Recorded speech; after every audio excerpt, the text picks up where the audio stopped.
accounting. This video we will talk about general journal.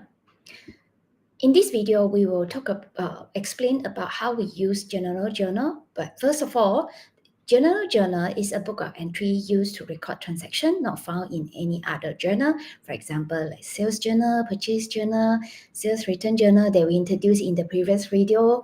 Sometimes this general journal also refer as journal. So when someone tell you that, oh, you have to enter to journal, it means this one, general journal, short form as journal. Okay. All right, and how this journal looks like, there are some particular format that I hope you can look into. Number one, you must remember that debit transaction will come first. Okay, so as the example over here, the name of account for debited will become in the first row, and then the one that credited, the credit one will be in the bottom one, and then you put the amount. Sorry, my video icons blocked it, but I can't remove it. So anyway, so you know that credited will be at the bottom, followed by the credited. Please just make some attention of this, which is the credited account name usually will intended slightly in right. So you have to move a little bit so that when people know that when they read this general journal, they know that this particular account, it refers to credit. Okay, and then lastly is narrative explains this transaction. So after you do the debit and credits transaction in the journals entry, you will explain a little bit of why you are doing this double entry. So this is how it looks like. Okay. So narrative, a description of a transaction enter in the journal. So you explain a little bit. Let's look into some examples so that can explain better to you. So the example is example number 9 in page 62. The example is like this: 16th of April, and then a business buys a machine for use within the business from Sharp Limited on a credit for $5,000. Journal entry recording as per. I will show you in the next slide. But before we going in to show the answer, allow me to further explain how to do the debit and credits for double entry for this case. So you see, for this particular item, we can think of two entities. One entity is machine, which is an asset, all right? And an asset is in the debit side, or the credit side is in the debit side, because it's an asset, all right?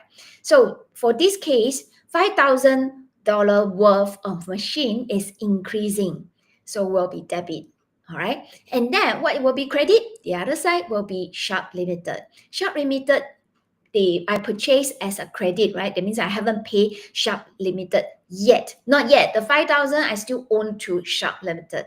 I have to pay later. So Sharp Limited is trade payable. Trade payable is a liability. So will be in the credit side. All right. Okay. So it's 5,000 Sharp Limited. Let's have a look of how it looks like.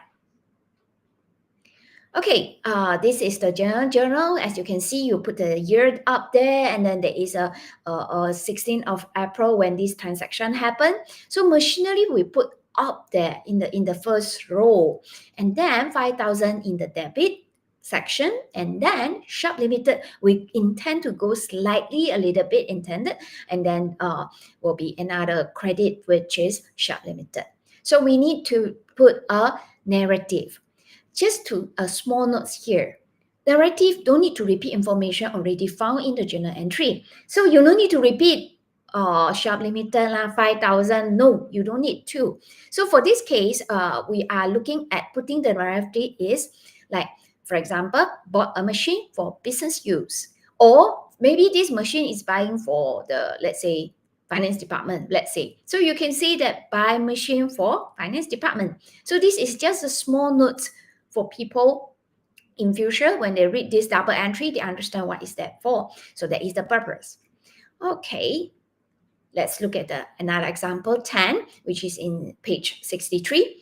On 21st of April, a business owner introduced into a business with a computer he used previously used privately. So the computer used to be belong to the owner, and the computer now become a business asset. All right, it's a business asset, which is the computer will now only be used in the business, which is valued as $400. So how to do this transaction, you see? All right, 21st of April, you put the date in, and then the computer is an asset because asset increase. Asset increase is debit, so we put computer in the first row, and then which is 400 debit, and then slightly intended slightly, and then owner equity. That means the business own the owner more, right? I mean, money that have to pay later to the as a equity, which is 400 more. So owner equity is in the credit side, remember? So it's increasing also. So it will be in 400 in credit. And the narrative for this case, you can put as asset introduced into the business by the owner. Okay? So that means the asset already become a business property, business asset. All right. All right. Just a small note here. This type of transaction does not appear in any other books of prior entry. Don't forget, prior entry got what kind of books? For example, cash book, petty cash book, and then like sales ledger, purchase ledger. Oh, this transaction, nothing to do with them. So just let you know that this don't appear in any other prior entry book. Okay, right. Next, example 11, page 63. Okay, let's have a look of, let me show you in this way. Okay, so 25th of April, and then Z, a customer who owns a business of 800. So a customer, Z, own business. Own business of 800 means that Z is a trade receivable because I'm waiting to receive the money 800 from Z. Okay, so trade receivable, which is agrees to return goods with a value of 350 and give the business machine in exchange for cancel of the remaindings of the amount owning. All right. So originally on the business 800, but now want to goods returned with 350, and the remaining amounts will be with an exchange of a machinery. So how we do this transaction? I want to show you in this way so you can have a look of like that. So you can see here. Okay, I show you in the Excel here. So in 2018, 25th, oops, should be 20th. So there's a typo here. Okay, let me modify this.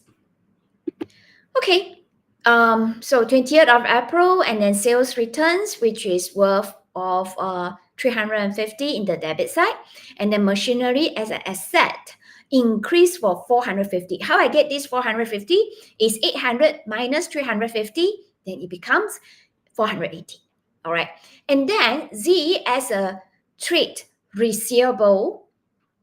Yeah, I will receive by right. I should receive the money from Z. Okay, and that by right it should be an asset. But now this person pay me, so it's the credit side. It's reducing. It's reducing to 800. That means originally owe me money for 800, and now he want to settle the full amount, which is 800. Okay, so that's why it become credit side. Okay, understand? So because Z is reducing the trade receivable is reducing. So the narrative you can put as asset accepted along with the goods return for the full settlement of amount from this particular customer. All right. So you see this sentence don't repeat any information which is mentioned in the double entry. So this is how the narrative works for you. Okay, so that's all from some examples for general journal. Shall there be any questions about general journal? By all means, you can just put into the comment and ask me. I will try to get back to you as soon as I can. And that's all for this video. And I hope to see you in the next video. We will talk about